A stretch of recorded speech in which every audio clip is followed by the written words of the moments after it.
ولقد آتينا لقمان الحكمة أن اشكر لله ومن يشكر فإنما يشكر لنفسه ومن كفر فإن الله غني حميد وإذ قال لقمان لابنه وهو يعظه يا بني لا تشرك بالله إن الشرك لظلم عظيم. یہ سورہ لقمان کا وہ رکوع ہے کہ جس کے اندر حضرت لقمان نے اپنے بیٹے سے چند نصیحتیں کی.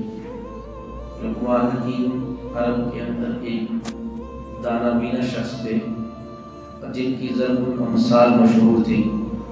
لوگ جن کے جملوں کو کوٹ کیا کرتے تھے اور اپنی گفتگو میں ان کے کلام کو شامل رکھا جاتا تھا. تو اللہ رب العالمین نے ان کا ذکر کیا اور پوری سورۃ سورہ لقمان کے نام سے ہے. اور خاص کر وہ رکوع جو ہے یہ جس کے اندر انہوں نے اپنے بیٹے کو نصیحت کی ہے تو یہ تربیت اولاد کے حوالے سے بڑا اہم ہے. فرمایا تحقیق ہم نے لقمان کو حکمت عطا کی. حکمت سے مراد عقل مندی یا دانش مندی ہے. اور انشکر للہ کہ تم اللہ کا شکر کرو. ومن یشکر فانما یشکر لنفسہ جو شکر کرتا ہے تو اس کا شکر کرنا اپنی ذات کے لیے ہے. انسان اگر شکر کرے اللہ کو، اللہ نے اس کو جو نعمتیں کی ہیں، اللہ قرآن میں کہتا ہے وَإِن تَعُدُّوا نِعْمَتَ اللَّهِ لَا تُحْصُوهَا اگر تم اللہ کی نعمتوں کو کاؤنٹ کرنا چاہو تو کاؤنٹ نہیں کر سکتے، گن نہیں سکتے. اس ذات کی اتنی نعمتیں ہمارے اوپر، اگر ہم شکر کریں تو اس سے اللہ کی شان کے اندر تو کوئی اضافہ نہیں ہوگا. اللہ کی شان تو ویسے بلند ہے کہ اللہ کہتا ہے کہ اگر تم شکر کرو گے تو تمہارا اپنا فائدہ ہے. اور حدیث پاک کے اندر فرمایا لئن شکرتم لأزیدنکم اگر تم شکر کرو گے تو نعمتوں کے اندر اور اضافہ کر دوں گا. وَلَئِن كَفَرْتُمْ إِنَّ عَذَابِي لَشَدِيدٌ ہم نے کہا کہ اگر تم انکار کرو گے، ناشکری کرو گے تو میرا عذاب بھی بڑا سخت ہے.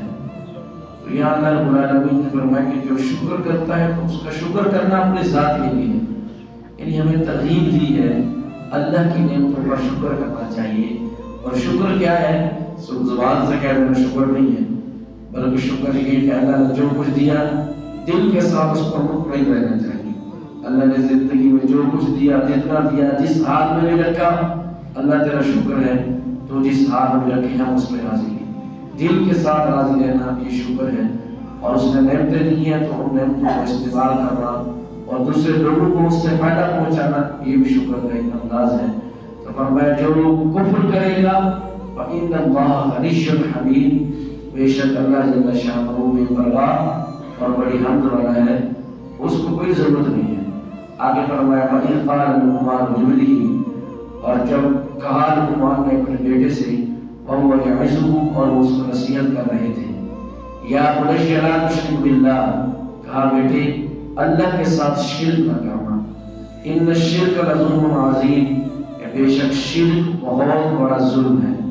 یعنی پہلی نصیحت جو کی بیٹے کو وہ اللہ کی وحدانیت کے متعلق تھی. بیٹا اللہ کو واحد لا شریک مانا، الوہیت میں، ربوبیت میں اور اسماء و صفات اور اس کے تقاضوں کے اندر اللہ کو یکتا واحد مانا، اللہ کے ساتھ شریک نہ کرنا. اللہ کو واحد لا شریک مانا کیا ہے؟ الوہیت میں کیا ہے کہ اللہ الہ ہے، اللہ کے علاوہ کسی کی عبادت جائز نہیں ہے. ربوبیت میں کہ اللہ جل شانہ رب ہے، رب کے علاوہ کوئی پیدا نہیں کر سکتا، کوئی زندہ نہیں کر سکتا، کوئی مار نہیں سکتا، کوئی رزق نہیں دے سکتا. یہ اللہ کی ربوبیت ہے. اللہ کی اسماء و صفات کیا ہے کہ اللہ کے جس طرح نام ہے، اللہ جل شانہ کی جو صفتیں ہیں اس طرح کسی اور کی صفت نہیں ہو سکتی. تو یہ ان تینوں چیزوں کے اندر اللہ جل شانہ وحدہ لا شریک یکتا ماننا یہ فرمایا توحید ہے اور شرک سے بچنا. دوسری نصیحت وَوَصَّيْنَا الْإِنسَانَ بِوَالِدَيْهِ اور یہاں اللہ رب العالمین نے فرمایا کہ ہم نے انسان کو وصیت کی ہے کہ اپنے والدین کے ساتھ حسن سلوک کرے.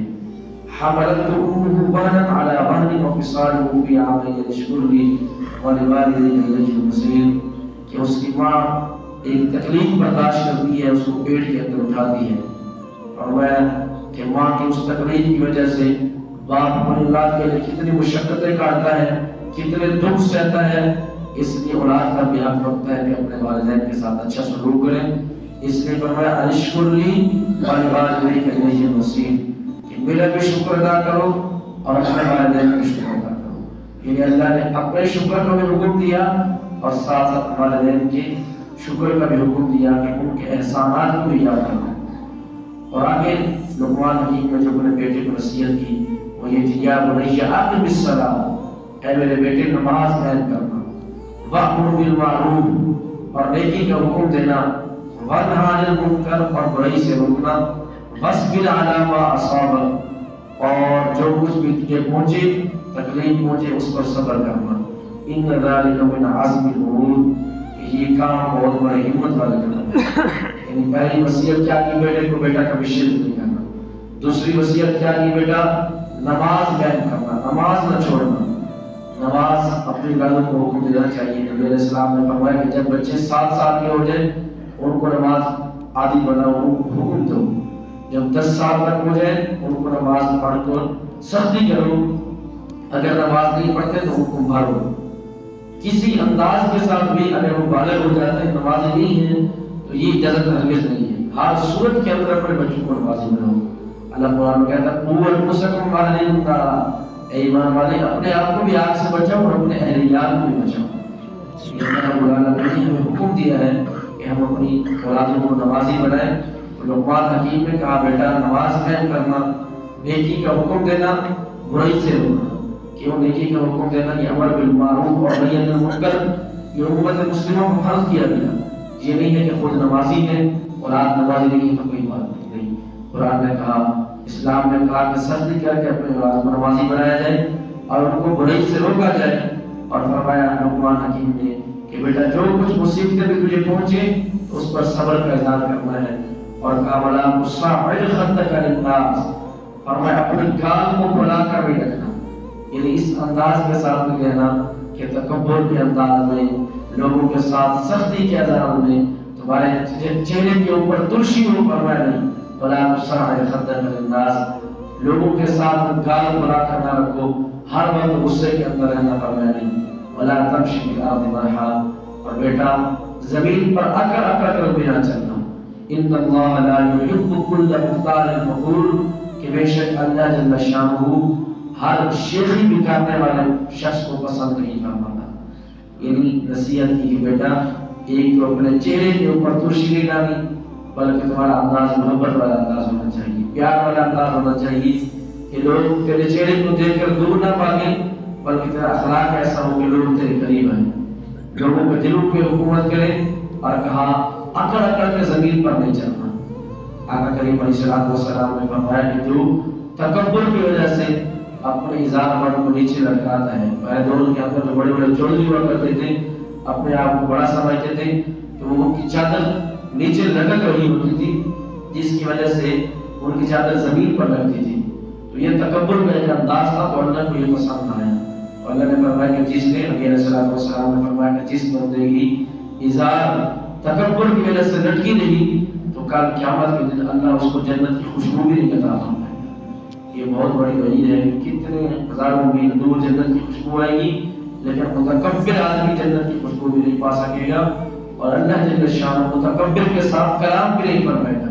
اس لیے اللہ فرماتا ہے التکبر ردائی، تکبر میری چادر ہے، مجھے زیر دیتا ہے کہ میں تکبر کروں، میں رہوں، اور جو میری چادر کو چھیننے کی کوشش کرتا ہے اسے روئے زمین پہ میں ذلیل و رسوا کر دیتا ہوں۔ تو اس لیے لقمان حکیم نے یہ چند نصیحتیں کی ہیں بیٹا، ایک تو شرک نہیں کرنا، نماز پڑھنی ہے اور نیکی کا حکم دینا ہے، برائی سے روکنا ہے، صبر کرنا ہے اور گال بڑا کر نہیں رکھنی اور تکبر نہیں کرنا۔